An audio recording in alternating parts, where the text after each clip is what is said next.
concrètes que le gouvernement va prendre pour établir la confiance des acteurs économiques et s'assurer par ailleurs que les montants que l'État compte injecter au titre de l'appurement des arriérés des paiements soient réinvestis dans l'économie. Nous avons répondu à cette question. Sauf les mesures pour que les montants soient réinvestis. Je vous ai dit que nous sommes impuissants quand même à tordre le bras à une entreprise d'orienter son investissement dans tel ou tel autre sens. Vous avez dit,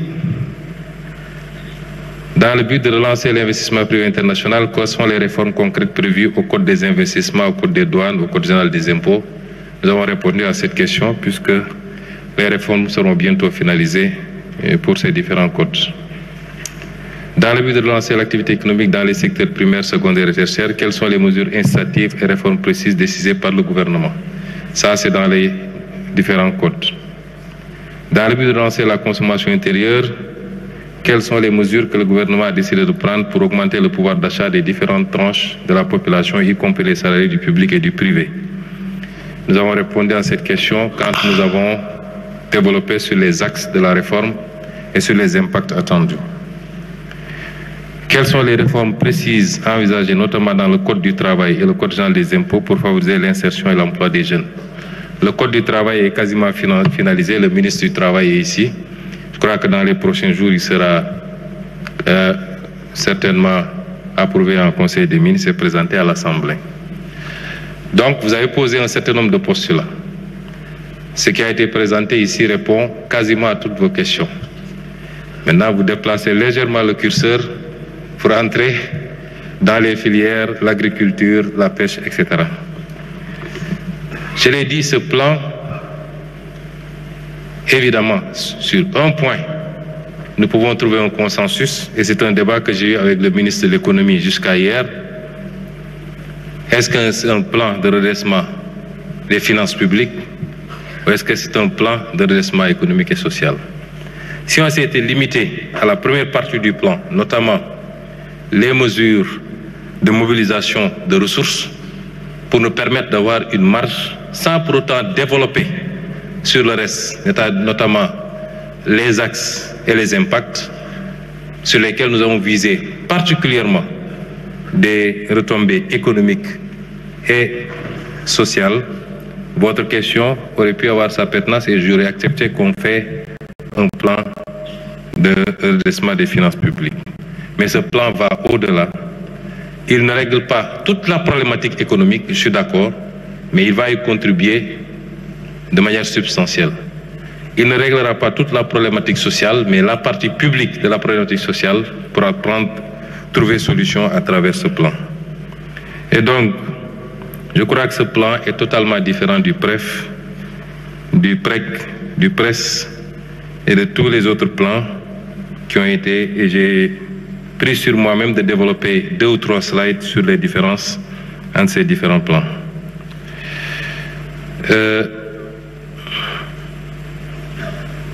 Monsieur Alioune Badara Mbaye a posé la question de savoir ce qu'on envisage de faire pour, ne pas me répéter, faire du levier des jeunes talents, pour faire des jeunes talents un levier de transformation du numérique. Je crois que c'est toute la problématique du New Deal technologique que le ministre des Télécommunications avec toute son équipe ont pris beaucoup de temps à élaborer, mais avec des mesures d'accompagnement. Ce document complète un certain nombre d'autres documents. La vision, le master plan, le New Deal technologique, les consensus issus des États généraux. Il faut les lire en parallèle. Si je devais développer dans ce document tous les axes programmatiques, on reproduirait peut-être la vision sans la partie mobilisation du financement. Et donc, c'est pourquoi il a été retenu de publier la vision aujourd'hui même. Mais quelques mesures qu'on peut citer, c'est les mesures que nous envisageons de discrimination positive en faveur des startups du numérique, entre autres. Il y a également des mesures de promotion de l'industrie numérique, la mise à niveau de la législation. Il faut un cadre législatif qui manque encore, il faut compléter en tout cas, pour créer les conditions d'appuyer et d'accompagner les jeunes talents. Quand je parle de discrimination positive, c'est dans le financement, c'est dans l'accès au marché, c'est dans un certain nombre de choses. Vous savez, dans le New Deal technologique, le maître mot, c'est la souveraineté numérique sur nos données, sur les outils que nous utilisons. Nous déplorons beaucoup, souvent, ce qui se passe actuellement. Nous utilisons des logiciels dans des administrations extrêmement stratégiques dont nous ne détenons même pas quelquefois les codes sources, les clés. Et ça nous fragilise. C'est pourquoi nous avons encouragé l'année dernière le Govarton à organiser ce parcours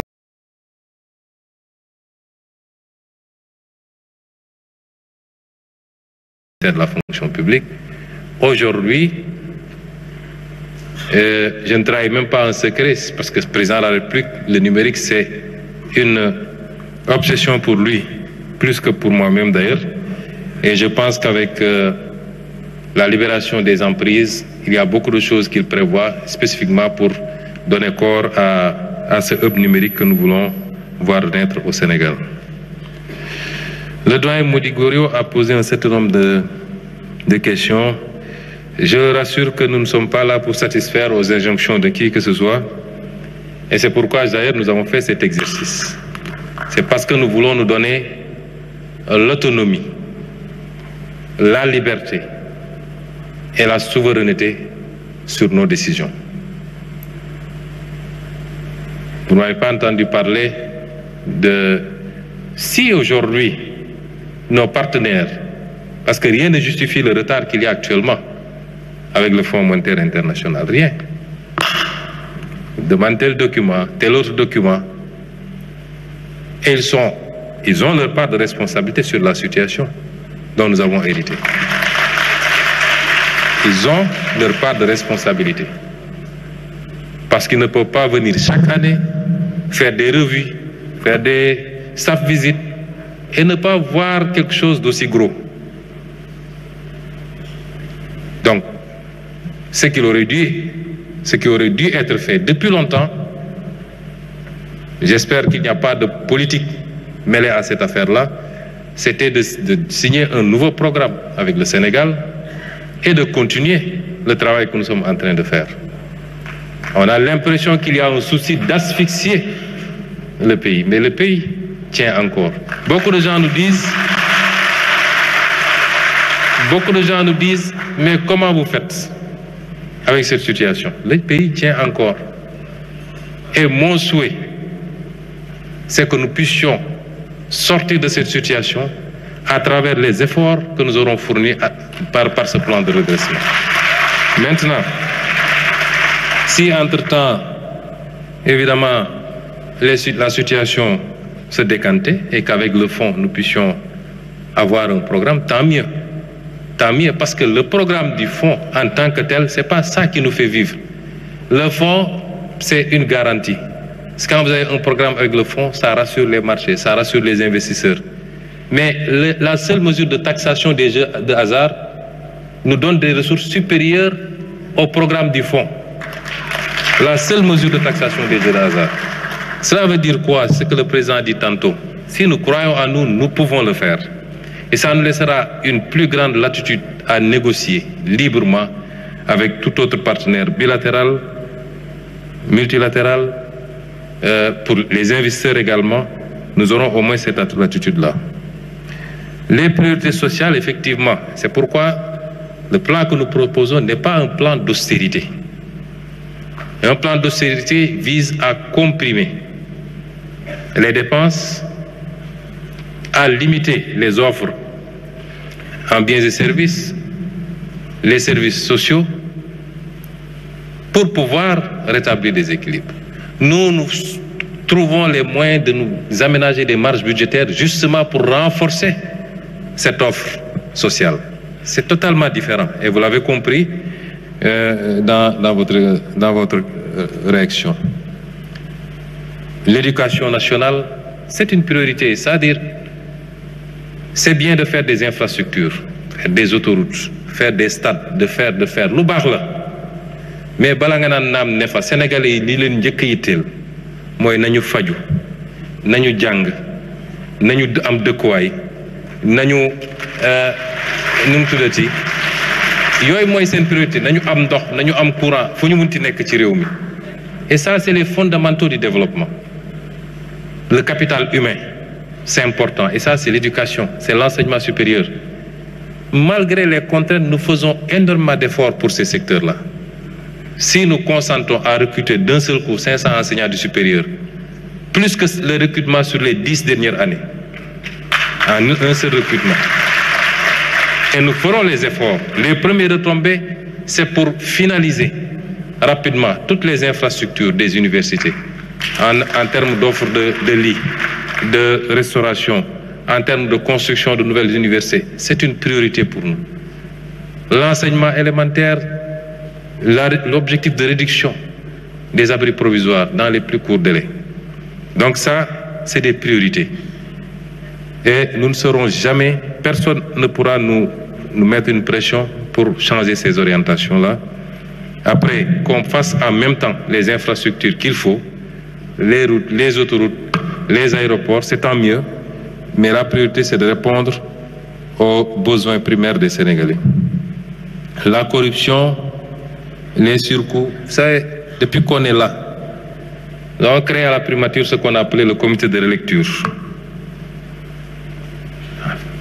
Ce comité fait son travail. Beaucoup de choses ont été renégociées. Le dernier en date, c'est le contrat Aquaport avec nos partenaires saoudiens. Vous avez vu ce qui s'est fait dans l'électrification rurale avec Jean-Michel Sen. Les négociations. Les infrastructures, la construction des hôpitaux, la construction des salles de classe. Nous avons pu, par exemple, faire des économies de 30 milliards sur la construction des salles de classe. C'est 2000 salles de classe supplémentaires qu'on ajoute dans la construction. Je suis d'accord avec vous, la surfacturation est un fléau et elle s'accompagne toujours de corruption. Et c'est un combat que nous devons gagner. Indépendamment des aspects éthiques, moraux, chacun avec ses croyances. Mais l'État doit prendre ses responsabilités. C'est pourquoi j'ai posé la question tout à l'heure. On ne peut pas aujourd'hui passer par pertes et profits ce qui s'est passé. Et les actes qui doivent être posés sont en train d'être posés. Il faut qu'il y ait des gens qui répondent. On ne peut pas vous confier le destin d'un pays.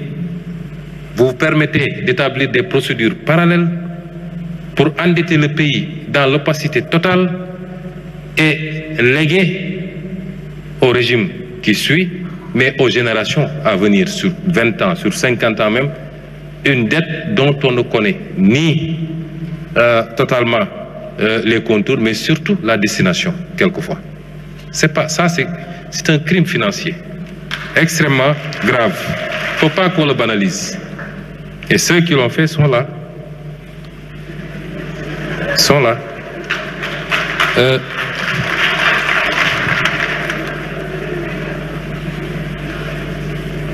Oui, je suis d'accord pour les mesures d'accompagnement. C'est toute la stratégie de modernisation de notre administration. Oui, nous avons des fonctionnaires compétents, pour la plupart, intègres, pour la plupart. Vous savez, le phénomène de la corruption, le problème c'est qu'il y a un noyau qui s'y livre de manière exponentielle et souvent, malheureusement, on jette l'opprobre sur toute l'administration. Je peux vous assurer, pour avoir été fonctionnaire moi-même pendant longtemps, qu'il y a des fonctionnaires extrêmement intègres dans les différentes administrations. Mais il faut moderniser cette administration. On n'a pas encore une administration totalement orientée développement. Nous sommes tous d'accord.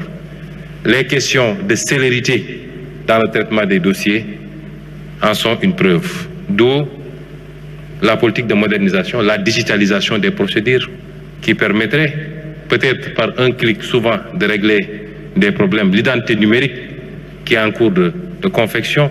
Il y a énormément de chantiers qui sont en cours et qui, je n'en doute point, permettront de répondre à certaines de vos préoccupations. La simplification, oui. Les orientations que j'ai données pour la réforme du Code général des impôts, c'est d'abord revoir les taux de taxation à la baisse. Je le dis tout le temps, le meilleur impôt, c'est celui qui ne pèse pas lourd, mais assis sur une assiette très large. C'est ça qu'il faut rechercher. Je préfère avoir un taux de 5% appliqué sur une assiette de 1 million qu'un taux de 10% appliqué sur une assiette de 1000. Et c'est ce travail-là qu'on est en train de faire.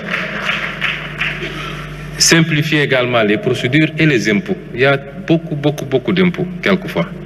Et les Sénégalais ne s'y retrouvent pas. Quelquefois, ils peuvent être même de bonne foi, mais même pour les experts fiscaux, quelquefois, on maîtrise peut-être un livre du Code général ou deux, on a des problèmes pour le troisième livre, c'est très compliqué. Je crois que le travail de simplification a toujours été un vœu. Beaucoup d'efforts ont été faits, mais il faut renforcer. Maintenant, je crois que j'ai été très clair. Nous avons entamé un travail. Il y a des mesures qui sont faciles à évaluer. Et comme il nous fallait lancer ce plan de redressement, il était temps de le faire. Nous ne pouvons pas attendre de terminer l'évaluation de toutes les mesures. J'ai considéré que j'ai peut-être 60 ou 70% de mesures évaluées. Comme l'a dit le président,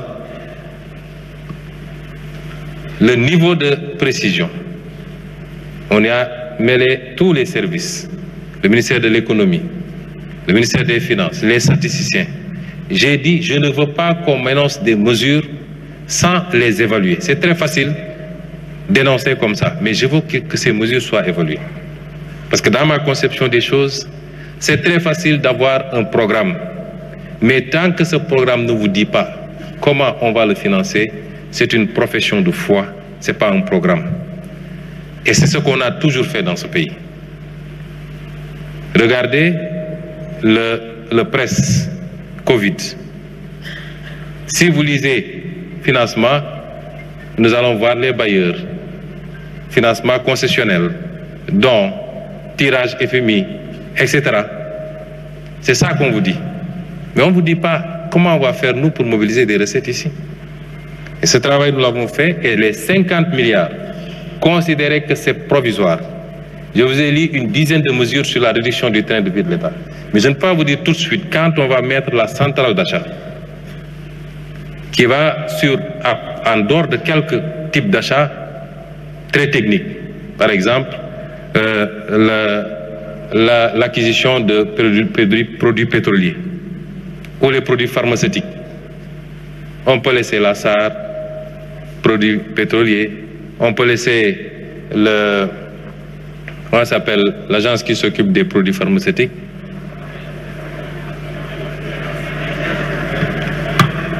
La PNA s'occuper de ces secteurs.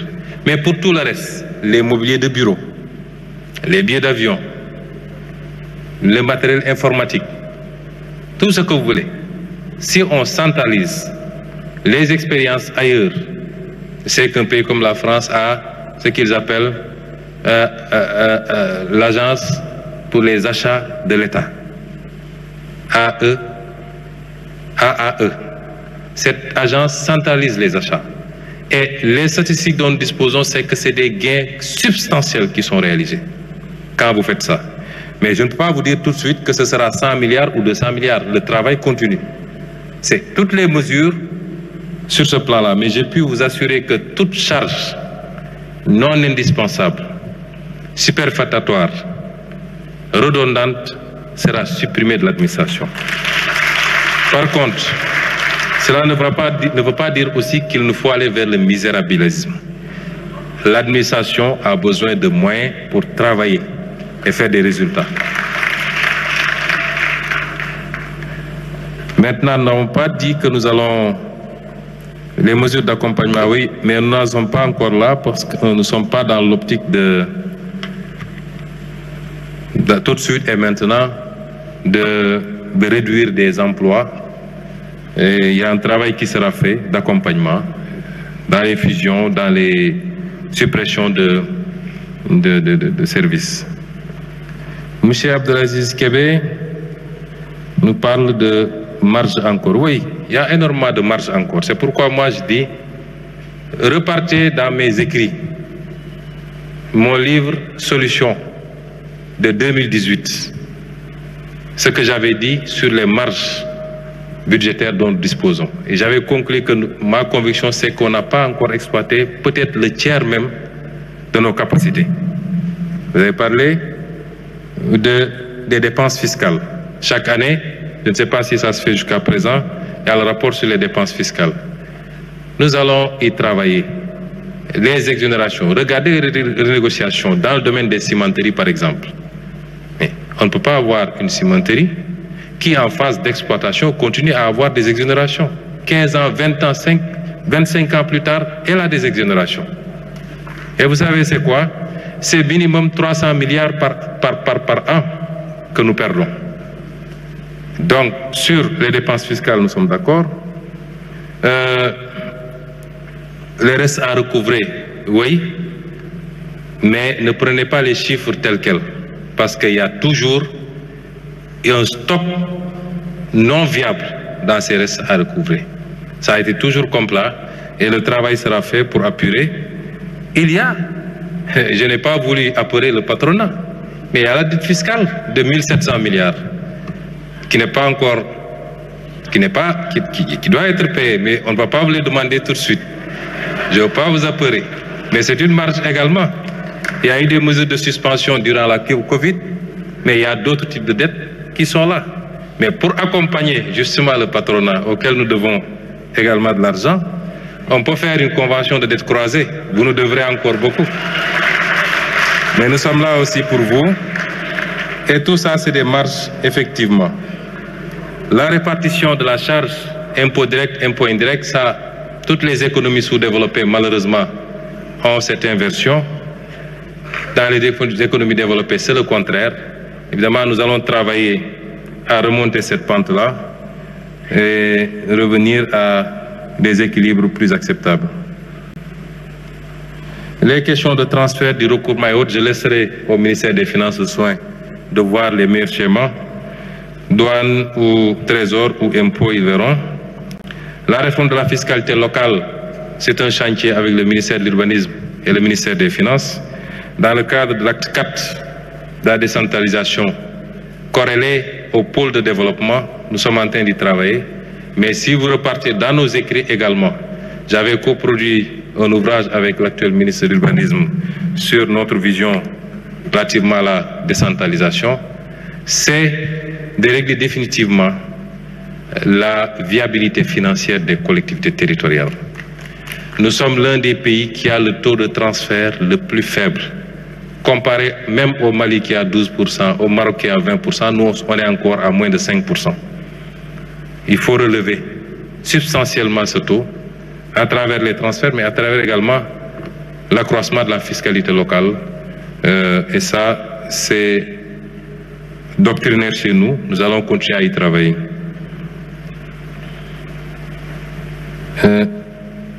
La stratégie nationale de la bonne gouvernance, elle va accompagner certainement tous ces textes qui sont faits actuellement et qui concourent tous à cette préoccupation de bonne gouvernance.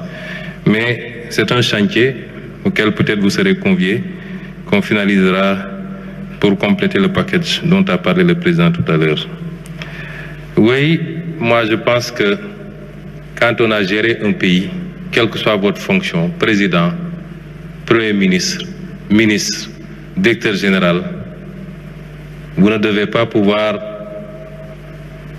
au lendemain de la fin de vos responsabilités, prendre la clé des champs. Il faut rester un peu pour qu'on voie si il n'y a pas des choses à vous imputer d'abord. Beaucoup de gens sont sortis du pays, des dossiers les concernant sont ouverts, et ça crée une sorte d'impasse juridique où ça rend les procédures beaucoup plus difficiles.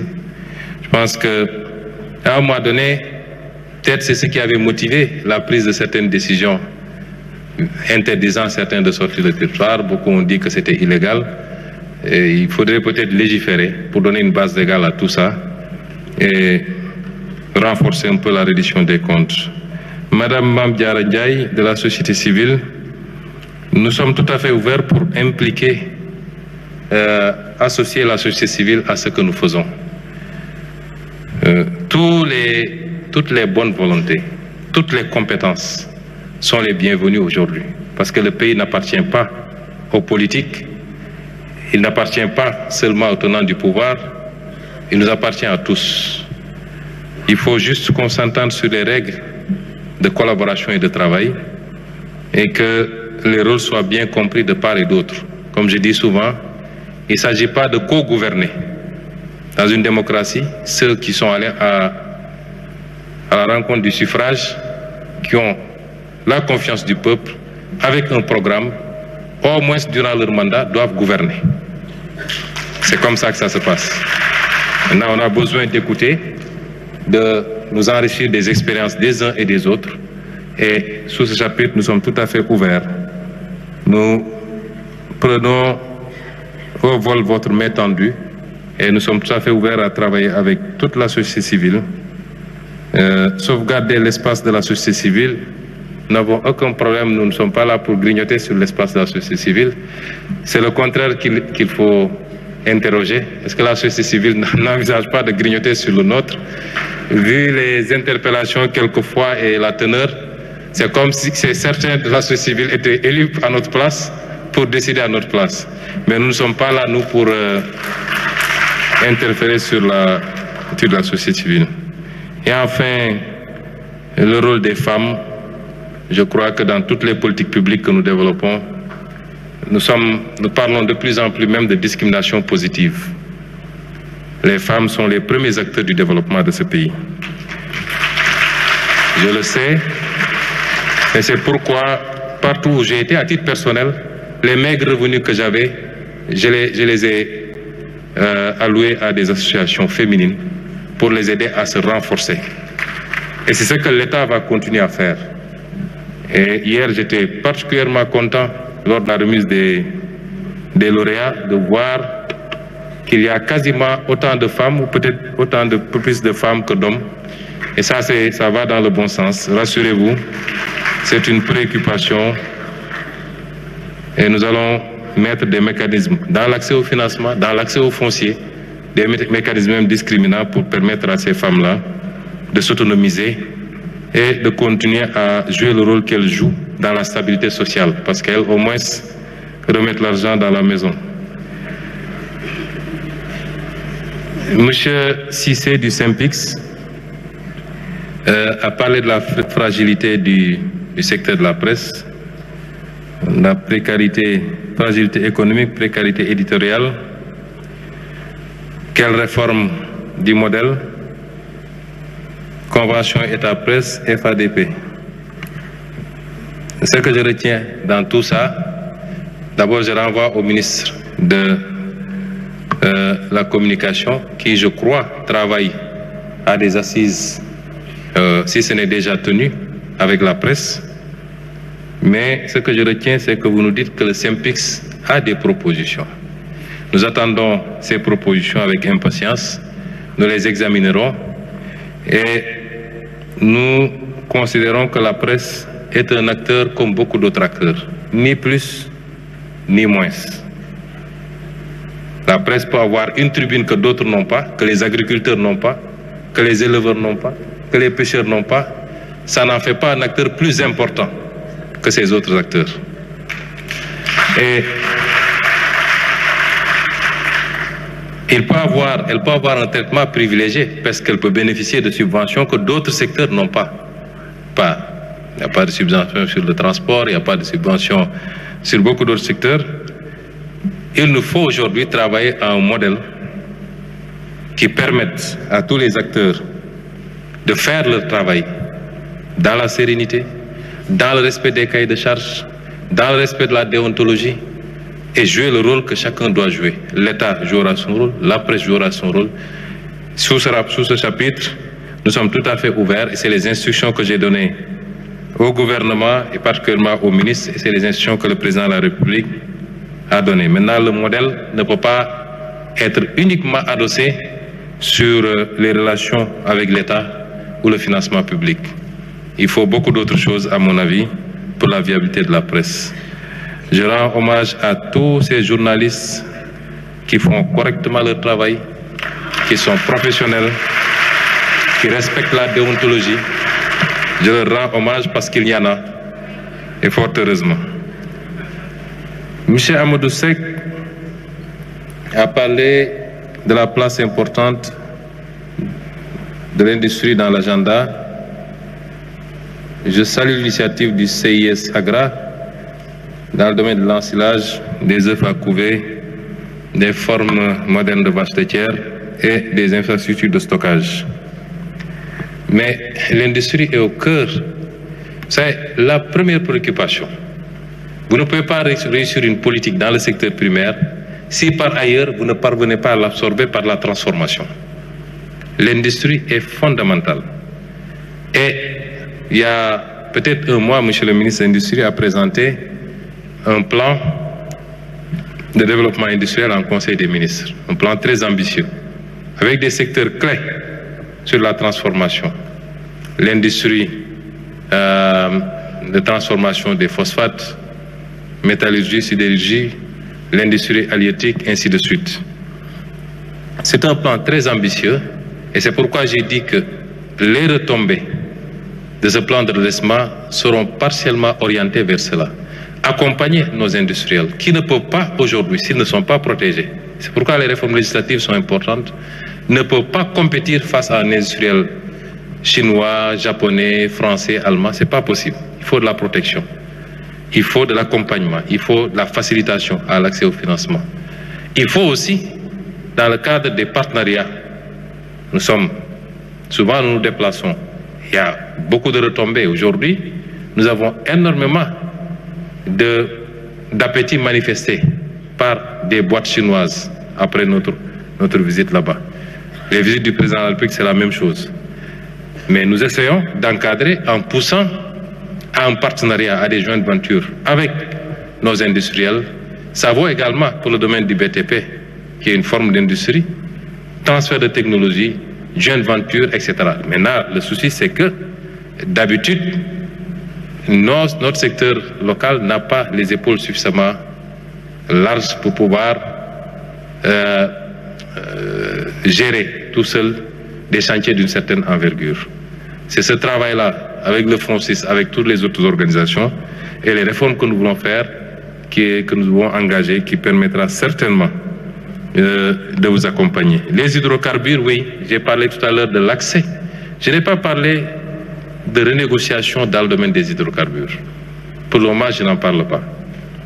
J'ai parlé juste d'un droit légitime que nous avons à accéder à la production d'hydrocarbures locales en attendant de travailler à un certain nombre de choses, notamment la possibilité de regrouper l'intégration de tous les blocs gaziers, parce qu'on parle de GTA, Yaya Teranga, pour pouvoir avoir accès aux produits de manière à casser totalement le prix de l'énergie au Sénégal.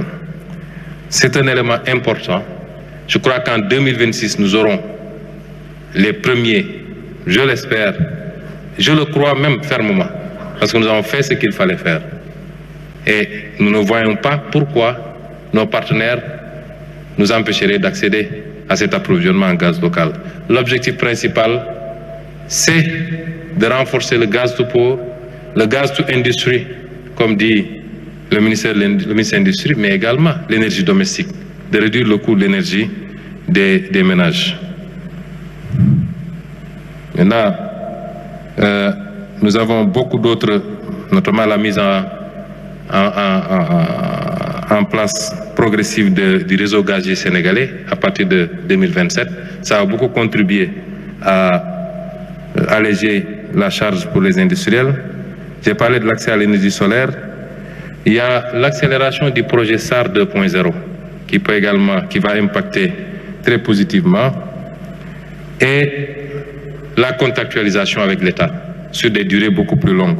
C'est autant de choses que nous voulons faire pour accompagner les champions locaux, qui doivent avoir d'abord une préférence, la préférence sur le marché local, la préférence par rapport à d'autres producteurs qui sont étrangers. Monsieur Ndir des BTP, il parle de... J'ai répondu partiellement parce que, vous savez, moi, j'essaie d'être cohérent. Quand j'étais opposant, je me disais, d'accord, sur des segments où notre secteur privé n'a pas la technologie, où n'a pas les capacités financières, il nous faut trouver le moyen de faire venir des investisseurs. Mais comment faire pour que ça se fasse avec notre secteur privé? Mais sur des segments beaucoup plus légers, et je donnais l'exemple, par exemple, d'une attribution pas loin d'ici à une société étrangère pour construire des immeubles à usage d'habitation. Je me disais quand même depuis l'indépendance, aussi bien nos entreprises publiques, SICAP, SNHLM, que dans le privé, où il y a énormément de promoteurs qui ont fait de très belles cités, de très belles choses, on ne peut pas quand même laisser ça pour donner ces assiettes-là à des étrangers. Mais s'il faut aller rapidement, par exemple dans le logement social, certainement, il faudra trouver le moyen de faire des PPP, mais le plus important, c'est que l'État sera là pour accompagner le secteur privé. Quand j'étais en Chine, il y avait le secteur privé sénégalais qui était là-bas. Beaucoup de conventions ont été signées sous forme de partenariat privé-privé, de joint venture. Et nous serons là pour vous accompagner, y compris pour le recyclage des actifs également. C'est important. Notre préférence, c'est le secteur privé national. Si on doit recycler un actif portuaire ou aéroportuaire, etc., la préférence, c'est le secteur privé national. Il faut qu'on commence à y travailler. Si vous n'avez pas les capacités, que vous puissiez, y compris même dans le secteur financier privé, que je n'ai pas voulu développer dans ces slides-là. Je m'en arrête à ça, parce que comme disait l'autre, couillot du secret. Et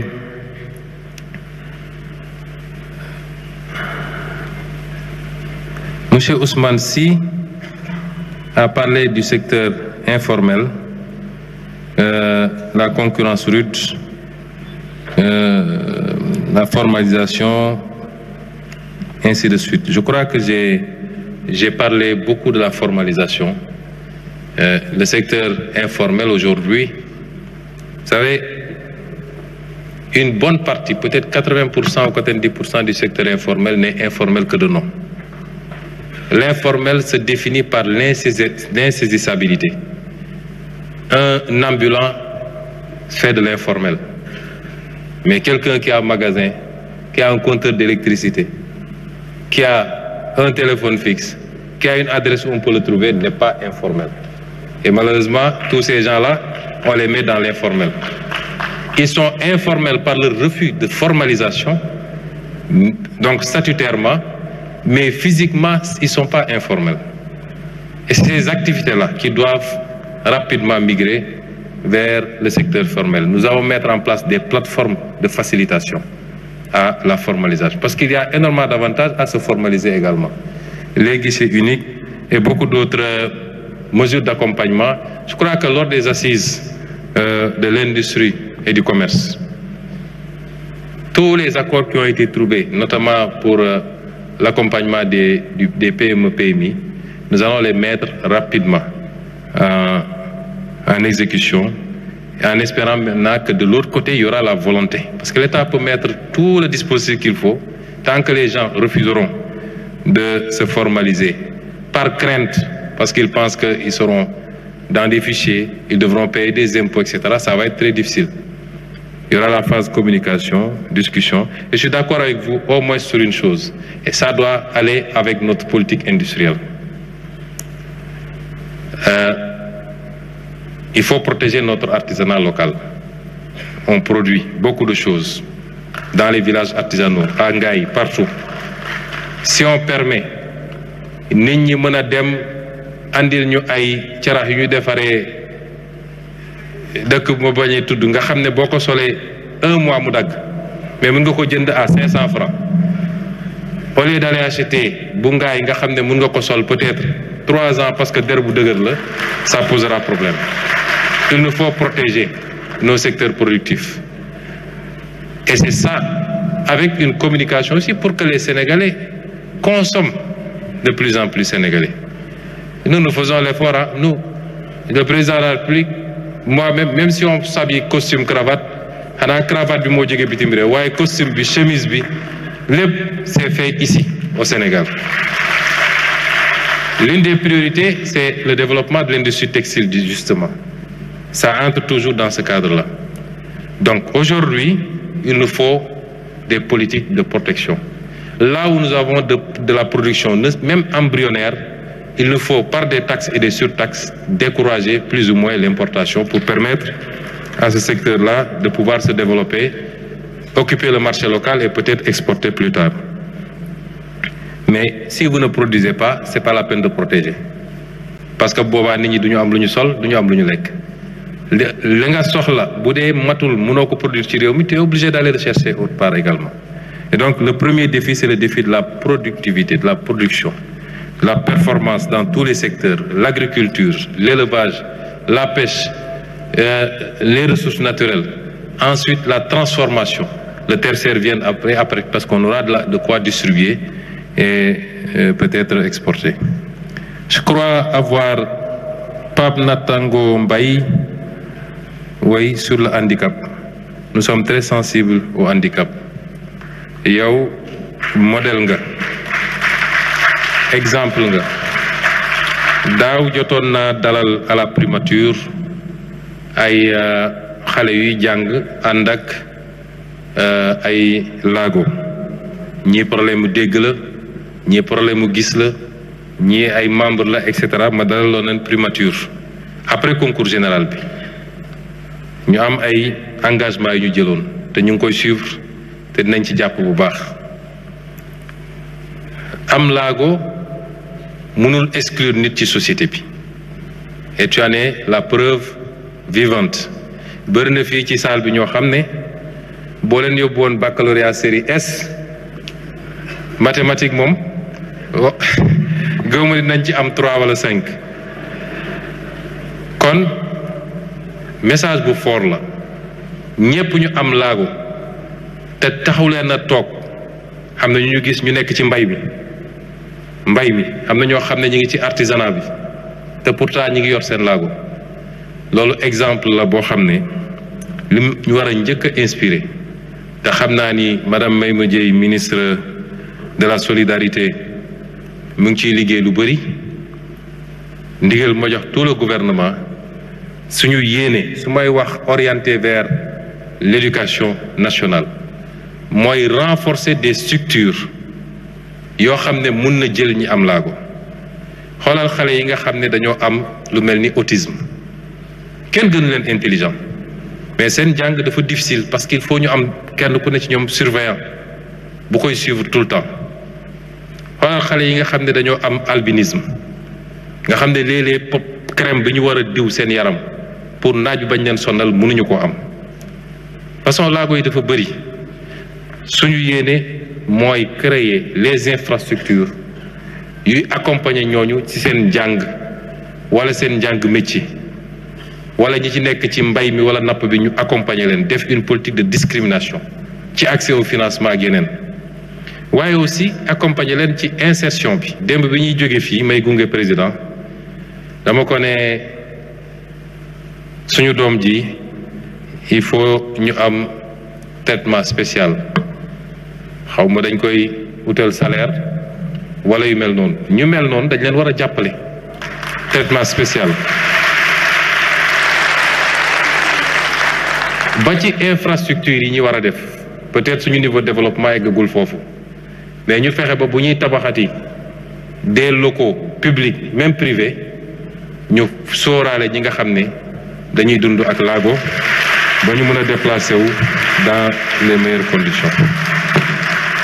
mbokk yi tey ajjuma la defe naa li des pour juma bëreetul te defe naa wër naa question yi ñu posé woon muy ñu am def ko nag ak mbégte bu rëy amaana yenn réponse yi dese naa leer mën na am waaye li ëppoon solo mooy ñu taxawal lii bokkook sénégalais yépp te it wax ni ñun li ñuy def am nañ ci sañ-sañ moo tax fu ñu ci woo ñu war cee waxtaan bu tegu ci xam-xam dinañu uyu waxtaan ci parce que loolu mooy intérêt réew mi kon ñu ngi leen di gërëm di leen sant di leen souhaiter un bon vendredi et un bon week-end. Merci beaucoup, Monsieur le Premier ministre.